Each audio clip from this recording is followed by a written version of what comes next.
Welcome to the Week 5 edition of FanDuel. Week 4 was kind to us. We got 132 points, good for the 75th percentile. We'll debrief on that, as well as giving you the analysis and lineups for both cash games and GPP contests, all coming up next.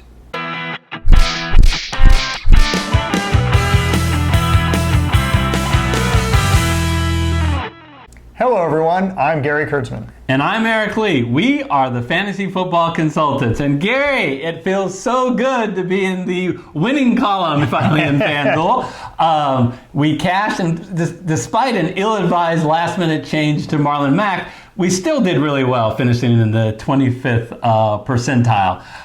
And that's thanks to the first four guys that we picked. Quarterback Lamar Jackson was huge, 26 points. Mm-hmm. Our running backs, that emphasis on paying up for running backs really paid off. Yep. Austin Eckler and Christian McCaffrey, 28 and 29 fantasy FanDuel points respectively. And Cooper Kupp, 22 points. Thanks, Cooper. Yeah, so that lineup obviously worked out well and cashed at the 75th percentile. We also, Eric, had a couple winners for our FanDuel contest that we're starting later in the year. I said winners, of course I meant qualifiers. So 2 weekly qualifiers, and we're putting the names right down here on the ticker. Congratulations. We have 2 qualifiers every week for the first, I guess it's 10 weeks. And the contest for this week is actually going to be the same as the contest for last week. That's going to be who is going to be the top scoring wide receiver using FanDuel scoring for this week on the main slate of games. So what do I want from you? I want 3 things. First, I want the name of the top point getting wide receiver, obviously. Second, I want another different wide receiver that we can use solely in the case of tiebreakers. And third, and make sure both of those wide receivers are on the main slate. Yes, absolutely. Main slate Sunday games only. And third thing I want is your FanDuel ID. We cannot give you credit unless we have the FanDuel ID, Eric. Yeah, and please make that pick, all your picks by Sunday, 10 a.m. Pacific, 1 p.m. Eastern, so you can be considered in our contest. So, without any further ado, let's get into our studio and talk about our Week 5 FanDuel lineups. All right, Gary, we're on the main slate here for Week 5. And we take a look and we see a quarterback. There's no Pat Mahomes. No, he'd be pretty expensive anyway. Yep. So the guy that caught my eye is at 7,600. So we get a little bit of a discount off the top guys. Is Jameis Winston. And I really like his matchup in a dome against New Orleans. Now, I don't think it's going to be as good as the olden days with Drew Brees with just this huge shootout. It was 48-40 in Game 1 last year in this matchup. But you attack New Orleans in the air, not on the ground.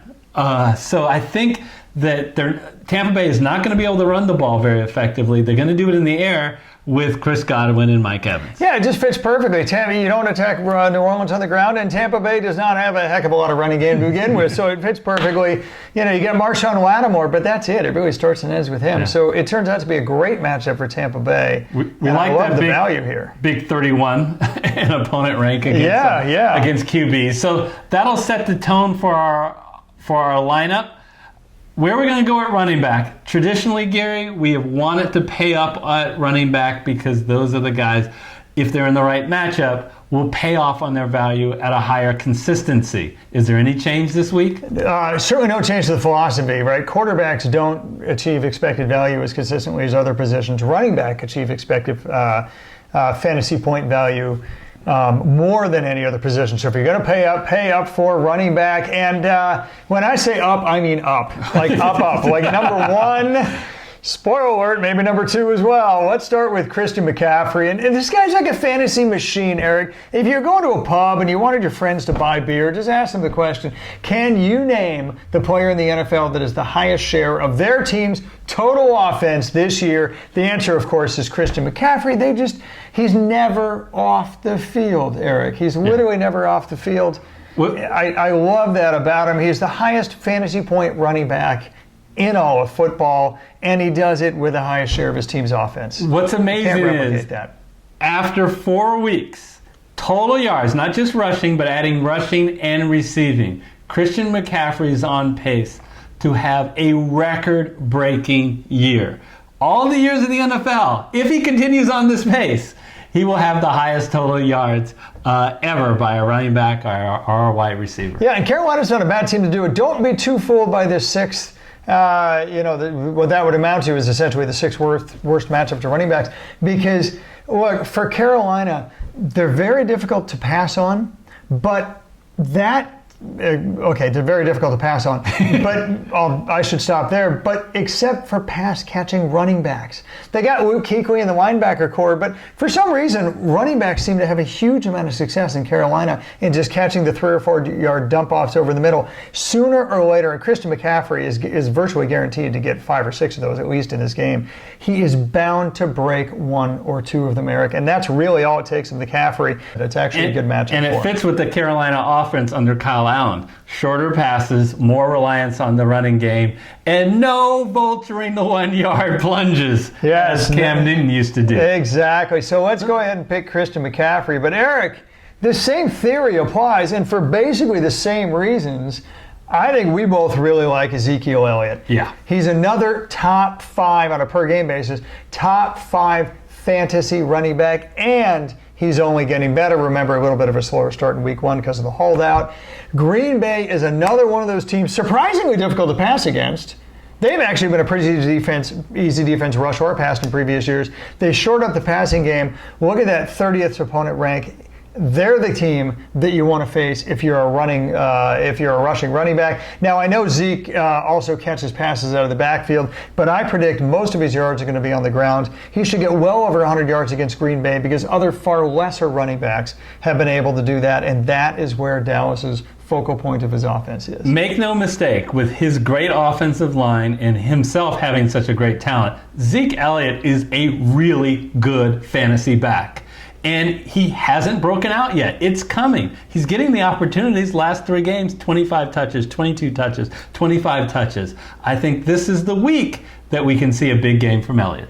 I think so too. And again, we talked about why you pay up for the great running back. So Eric, we've now done that twice. Yeah, thanks for leaving me a lot of money for a wide receiver. Save a little money somewhere. So sticking it to you here, let's go to wide receiver. What do you got? Yeah, DeAndre Hopkins, because I don't care. No, unfortunately, we can't afford. Yeah, I'm going with DeAndre Hopkins. Can we game the system? Just raise the size of that wallet a little bit? No, we can't. But how about a number 1 wide receiver who has been regularly getting a high amount of targets, who's in a dream matchup? Sounds good. Thankfully, we get to scroll down at 6,700 in Tyler Boyd, who faces an Arizona secondary who still doesn't have Patrick Peterson, who's suspended, and who still sucks. So we're going to take advantage of that. Now, look, Tyler Boyd with A.J. Green still out is clearly the number 1 wide receiver, but it only helps by the fact that John Ross is now out. So he's going to clearly be the number 1 target. So not counting last week, his targets have been 12, 10, and 11.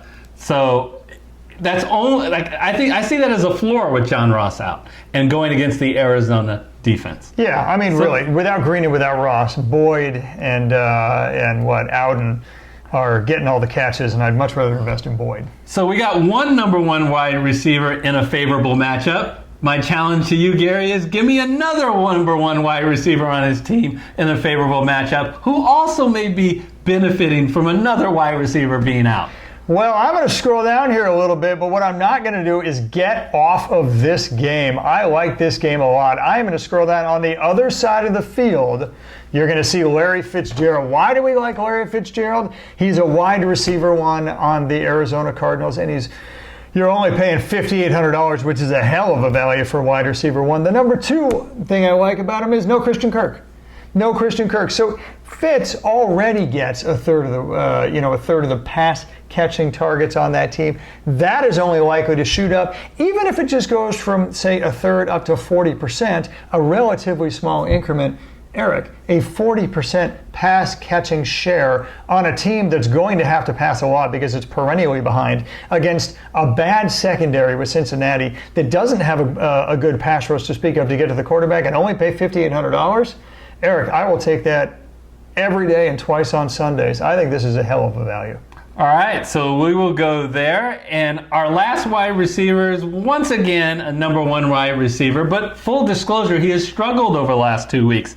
That's why we're getting such a nice discount at only $5,400. It's Marquis Hollywood Brown of the Baltimore Ravens. Look, let me remind you, his first, he struggled coming off 2 bad games, but he still is averaging 8.5 targets. If you trust Lamar Jackson, and he's giving you every reason to trust him as a quarterback this year, of all the pass catching possibilities he has on his team, who has led in targets? Who has led in yards? That includes Mark Andrews, the tight end. It's Marquise Brown. Even with his 2 off games, I think this is a nice bounce back game against the Pittsburgh Steelers. Yeah, I mean, the one thing that you fear when you have a pass catcher that faces the Pittsburgh Steelers is their pass rush. Yep. Is Marquise Brown going to have enough time to get downfield for the throws from Lamar Jackson? But there are 2 reasons why we don't worry about that. One, they have put Marquise Brown on as many short and intermediate routes as they have long routes. He's proven to be both a security blanket and the fly receiver, right, running the fly routes. The other thing is Baltimore has a much better offensive line than most teams. That's going to give Lamar Jackson the time to be able to look downfield for Marquise Brown when he does run those routes. I don't think what happened to Marquise Brown in the last couple of games is going to happen this game against Pittsburgh. I like that pick a lot. Yeah, look at the opponent rank on Marquise Brown. So exactly. They do have trouble with the wide receivers. So we're going to look at tight end. So usually the strategy you should use at tight end is 1, who is Arizona playing? 2, does that team employ a tight end? That's the winning strategy so far. I missed step 2. What was that? So, here's the deal. The 4 tight ends that have played the Arizona Cardinals this year have averaged DK points total of 27.8 DK points per game. No other team is even close. No other team is even over 20. And the thing is, these 4 tight ends, Hawkinson, Andrews, Olsen, and Disley, they're fine, but they aren't the premier. We're not talking about Kelsey. We're not talking about Kittle. Yeah. We're not talking about Zach Ertz. So they're very exposed at the tight end. Bend do not break defense, as you've talked about in other videos. But it's not just that. Because let's be honest. Tyler Eifert, even though he's been on the Bengals for a while and he has a rapport with Andy Dalton, he hasn't done great this year. He's 3 of the 4 games he's had just 5 targets, and that's been the maximum. But there's a lot of opportunities here, sure. Gary. Oh, for sure. John Ross is not going to play. Those targets are going to go somewhere, and A.J. Green is not playing again. So I think there's an opportunity here for Tyler Eifert, especially in the red zone. Yeah, I mean, they got Boyd, they got Alden Tate, and they got Eifert, and that's literally the start and finish of their pass catchers. I like Eifert a lot, Eric, not only because he's got the great opportunity, and not only because of the fact that Arizona is just god-awful against tight ends. More by design. It's not the lack of talent. It's that they're a bend but not break defense. So I expect him to definitely get more than 5 targets in this one. But all the other tight ends have. And Tyler Eifert is better than 2 of the 4 tight ends you mentioned for sure, pound for pound. But I love his red zone looks. Yep. Right? Andy Dalton loves to look to Tyler Eifert in the red zone. And I expect Cincinnati to get a lot of red zone looks against this Arizona defense. So I think the upside here is big. And you got to love his price. Look at the other players around Tyler Eifert's. You got a suspended guy here. you wouldn't play any of these guys. Love the bargain. And because of that bargain, Gary, that allows us to spend a little money on flex, which allows us to go back to our old routine of paying up for running backs that are in good situations, and the running back we're going after is Dalvin Cook.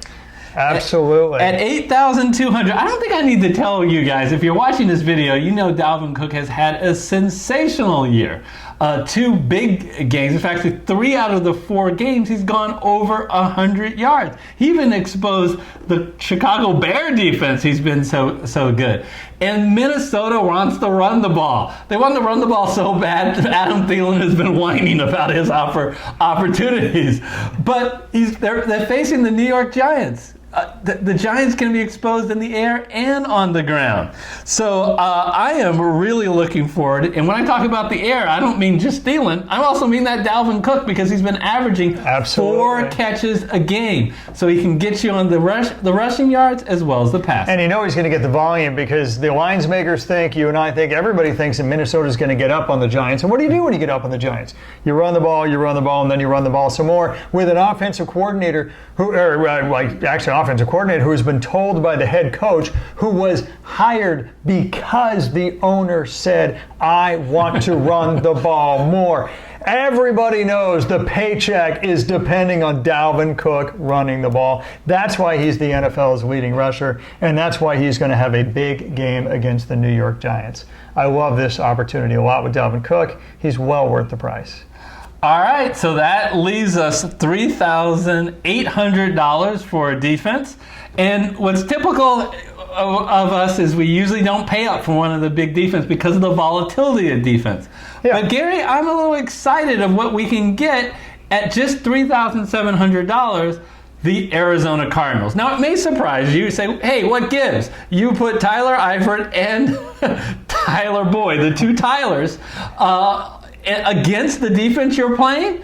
Well, we look at each player individually, and how do we pick a defense? We want a defense that we can put some pressure on the quarterback. Yep. And can Arizona put pressure? Yes, because they get 3 sacks a game. Can Arizona put pressure in this game? Yes, because the Cincinnati offensive line is awful. And that's the secret, folks. I mean, look, the amount of points scored against you is actually a minor component to the total defensive score. You need sacks, you need turnovers. Hopefully you can take one of those turnovers to the house. There is no offensive line in football that is worse than the Cincinnati Bengals. The Cardinals are pretty good at getting to the quarterback anyway, but everybody is good against the Cincinnati Bengals, for crying out loud. And that's the key not only to sacks, Eric, but also to turnovers. Look, Cincinnati is top 5 in giving away the ball. They're top 5 in sacks allowed. This is just wonderful opportunities to Arizona defense to get points, even over above any points scored against them, which again is a minority component. So really, that's why you see the 27th opposing rank here. In fact, by the end of the season, it's probably going to be even worse. And at $3,700, hey, to me, that's a bargain. Yeah. I like the floor that they can give you. It's unlikely they're just going to have a horrible week. So this is our cash game lineup. We have quarterback Jameis Winston, 3 monster running backs, 1 in the flex: Christian McCaffrey, Ezekiel Elliott, and Dalvin Cook. So it's kind of hard to imagine that we can fit all those guys in the team. And then 3 number 1 on their team, right, wide receivers in Tyler Boyd, Larry Fitzgerald, and Marquis Brown.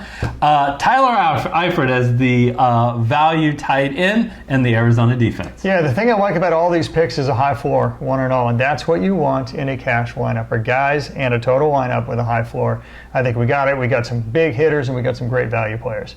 All right, so let's take a quick peek at our GPP lineup that we put together. And we start every GPP lineup with a stack.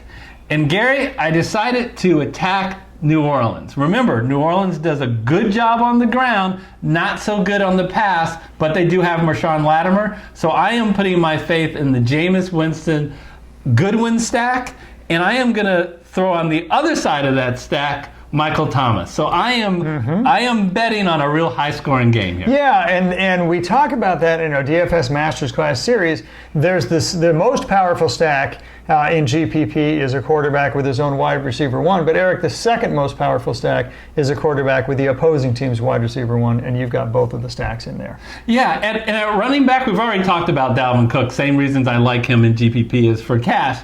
But I'm going to go with Austin Eckler because I believe that they dropped him down because Melvin Gordon is now playing. But this will be the first time he sees any action. He didn't get off the bench last week. And I don't think Justin Jackson is going to play. So I think Melvin Gordon may have the same role of a Justin Jackson for this upcoming week. And we get Austin Eckler as a discount. And we know, Gary, his ceiling is very high. Absolutely. There's virtually no team that is easier to run on this year than the Denver Broncos, and that just got made worse with Bradley Chubb now being out for the season. Right, so Austin Eckler and Melvin Gordon have a tremendous opportunity in Denver. Now, which one of them benefits the most from that opportunity is a little bit up in the air, but there's reason to believe it's going to be Austin Eckler, and if it is, it's a great differentiator too, because a lot of people are going to be scared away because they're going to think about Melvin Gordon. Exactly, definitely a contrarian pick.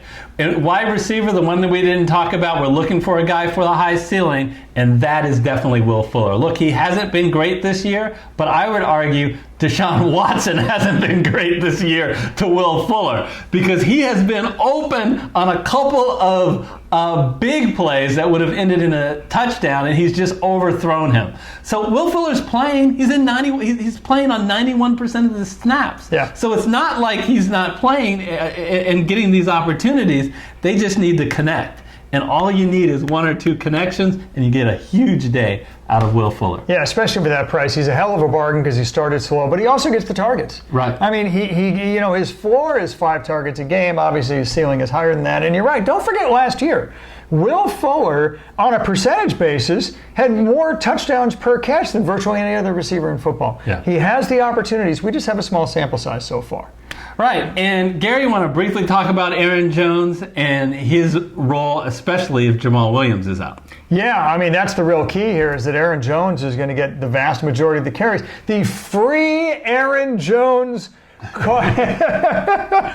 the free Aaron Jones plea, or whatever you want to call it, whatever, it is finally going to be heard, if for no other reason than Jamal Williams is not going to play. So I can't promise you that when Jamal Williams comes back that the new regime there in Green Bay is going to listen to you any more than they have in the past. But for this week, Aaron Jones is the man. Dallas is not the easiest team to run on, but his share of the Green Bay offense is going to be huge. So that spells opportunity. And the last player is our defense, and we were able to spend a little bit of money to get one of the most aggressive defense in the land in Carolina Panthers, who put a lot of pressure. Look, my man Minshew has had a pretty good year, but he's still a rookie quarterback. Put some pressure on him, could lead to some mistakes. Yeah, 18 sacks for the Carolina Panthers over 4 games. That's top 5 in the NFL, folks. So, thanks so much for watching and seeing our GPP lineup. Remember, all of our analysis, both in our GPP lineup and cash games, come from our DFS Master Class. So, I'm still surprised, Gary, that a lot of our master classes have less views than our weekly shows. That's a crime, folks. You shouldn't be watching this show without watching the entire 9-class master class series. That's going to help you, arguably even better than this show, to do very smart and intelligent picks. So check that out. We'll put that playlist on the screen so you can access it. We also will put on the screen our DraftKings show for week 5, where we give you all of our DraftKings picks, both for cash games and GPP. And until week 6, when we see you, we'll see you then. See you next time.